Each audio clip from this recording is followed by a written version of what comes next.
Are you someone who wants to get rich from poker? Are you somebody who wants to make money in poker? Are you somebody who wants to constantly win in poker? You see, poker is a very interesting sport. It is not like any other game. In any other game, the goal is always to get to the top of the mountain. You basically start at the very bottom and you think that if you just keep improving your skill, if you just keep trying to beat opponents and getting the best of them, eventually you will reach the pinnacle and you will get all of the glory. You will get all of the wealth, you will get all of the celebration, you will get money, you will get sponsorships. All of these things will happen if you become the number one player in that sport. That is true for any sport. Like you can take tennis, for example. If you could beat Roger Federer and become the number one tennis player in the world, then you would have all of the fans' adoration. You will have sponsorships from companies like Rolex. You would win money. You'd be, in history, you would be known as someone. And then you have a game like golf, for example. Like if you beat Tiger Woods, man, wouldn't that be something? In boxing, if you beat Mike Tyson, now wouldn't that be something, right? And so that idea kind of gets transferred over to poker. And people think if they could just beat the best poker players in the world and if they could be known as a wizard, as a champion on the poker table, then they would have an amazing poker life. Well, this is a mistake because poker is not like any other sport. It is very interesting. Usually, whenever you reach the pinnacle of this any game, it's very lonely. It's lonely at the top of the mountain. That's the saying. And the reason is because you have no peers. You have nobody who is at your level. In poker, the higher that you climb the mountain, the more doors start shutting on you.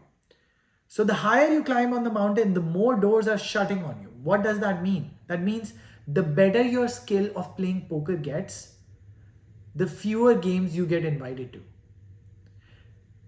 If you notice, the best poker players in the world are actually not invited to any games. They have to resort to start coaching websites. Two of the best poker players in the world, Phil Galfond and Doug Polk, are both owners of two of the biggest poker online coaching websites, Run It Once and Upswing.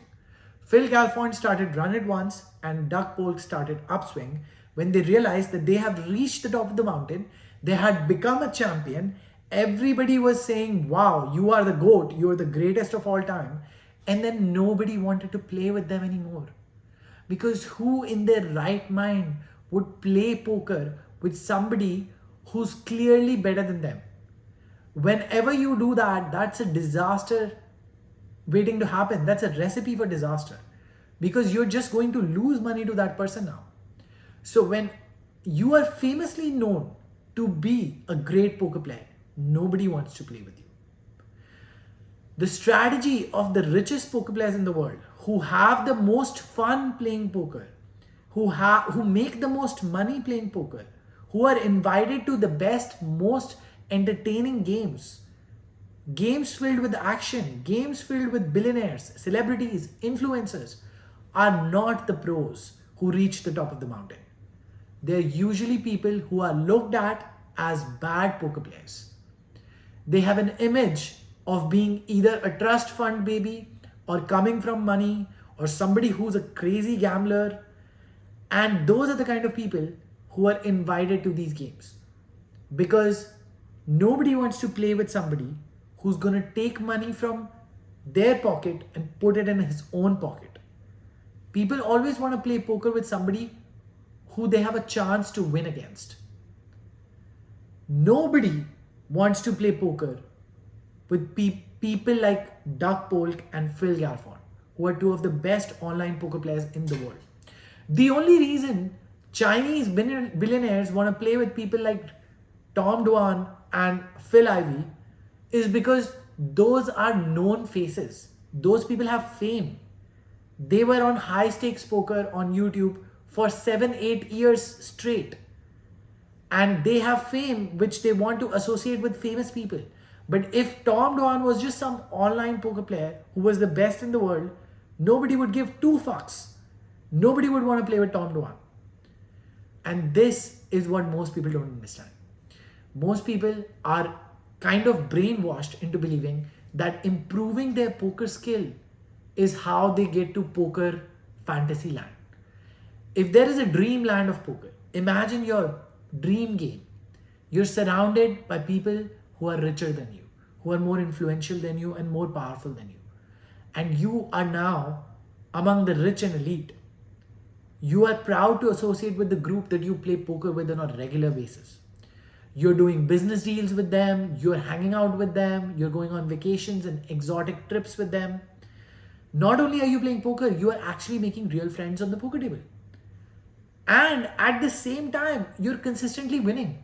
Sometimes you lose, but you don't care because you know that if you just keep playing in this game, if you keep getting invited back to this game, you're gonna make a shit ton of money.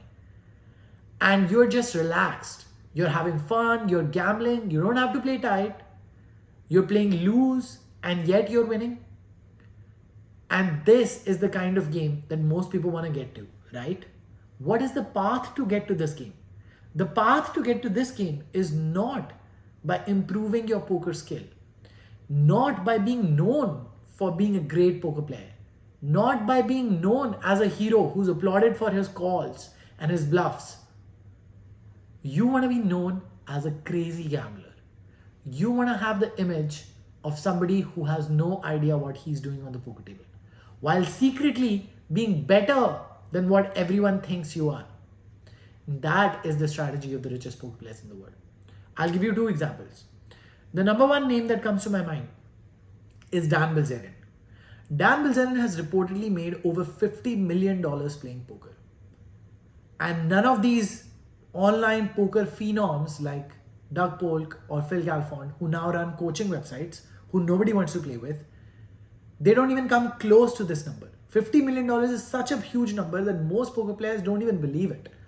So Dan Bilzerian had to go on a podcast and he had to provide receipts for his wins. How did he win $50 million? He won $50 million, most of it, 40 million out of it, from a heads-up match against a billionaire named Alec Gorse. The reason why Dan was able to get into that game was because Dan had a crazy image. He had the image of being a trust fund kid. He had an online personality of always being surrounded by beautiful women, of always going and spending a lot of money in exotic locations like Maldives, like Bali, like Thailand, Tulum, Mykonos. He was hanging out on super yachts and flying out on private jets. When people saw that lifestyle and they heard stories of Dan pulling crazy bluffs or making very, very thin hero calls, people wanted to play with Dan because they thought they're going to make money from him. And Dan wanted to preserve that image. He was not looking to improve his skill to the level where people consider him to be a great poker player. That is the last thing anybody would want. And that's how Dan got into a heads-up match with Alec Gorse, owner of Gorse Group, a billionaire who ended up losing $50 million to Dan Bilzerian. Now, the second example is even better than Dan Bilzerian. And that guy's name is Rick Solomon. In fact, Dan Bilzerian and Rick Solomon are actually best friends. Rick Solomon is known to be a Hollywood producer. He was married to Pamela Anderson, a famous actress. He had a sex tape out with Paris Hilton, another famous celebrity. He was known to be a wild guy. He has clips of him saying that he never likes to fold. He plays like a crazy player and plays almost 90% of hands. But somehow, he seems to be the guy who is one of the biggest live cash game players and winners in the world. He's won over $100 million in live cash games. And $50 million out of that, he has won from a guy named Chamath Palihapitiya.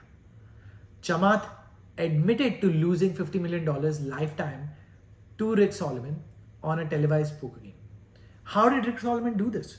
Rick Solomon is not sitting and reading poker books and trying to build an image of being the most carefully calculated best poker player.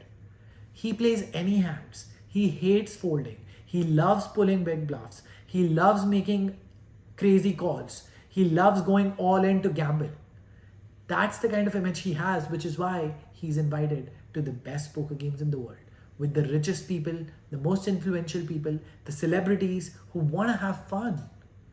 You see, if a billionaire plays poker, he's not playing poker to make money. He's playing poker to have fun. He wants to kill time. He wants to blow off some steam. He has a very stressful job, and that's why he's a billionaire. He has a business that demands a lot. So when he comes to the poker table, he's not treating it as a job. Sure, he wants to win because he's a winner in life, but he's not taking it seriously. So if he loses $50 million on the poker table, he just writes it off as an entertainment expense. He's willing to lose that money. So who's the kind of person that a billionaire would want to play with? Think about it. Is it the kind of person who carefully calculates every single move? Is it the kind of person who's working on his game by getting coaching and actually reading books and doing online coaching and online programs and going on online coaching websites by Doug Polk and Phil Galfond? No, he wants to play with another crazy gambler like himself. Even if that crazy gambler doesn't have $1 billion, he wants to play with a crazy gambler like himself. So they can both gamble and let the best man win. So it's a fair competition. So you need to, if you want to have the best poker experience of your life, if you want to squeeze the juice out of the lemon of poker, you don't want to concentrate on becoming a great poker player. You don't want to have the image of being a great poker player. You want to have the image of being a crazy gambler. And that is the most fun way in which you're going to have the best connections in poker and you're going to also win money in poker.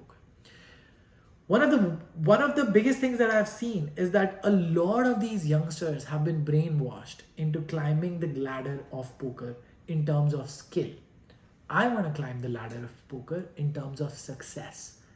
And success is defined by money, your network, how you spend your time on the poker table. I don't want to be playing tight and folding 70% of hands. I just wasted my time there. I want to have a great time on the poker table, socialize, have fun. And that's how I also get to win the most money, because that's how I get to go to the best poker games in the world. So this is the misconception that most people have in poker, that take it seriously and play poker as a job. They think they want to win a gold bracelet at the World Series of Poker.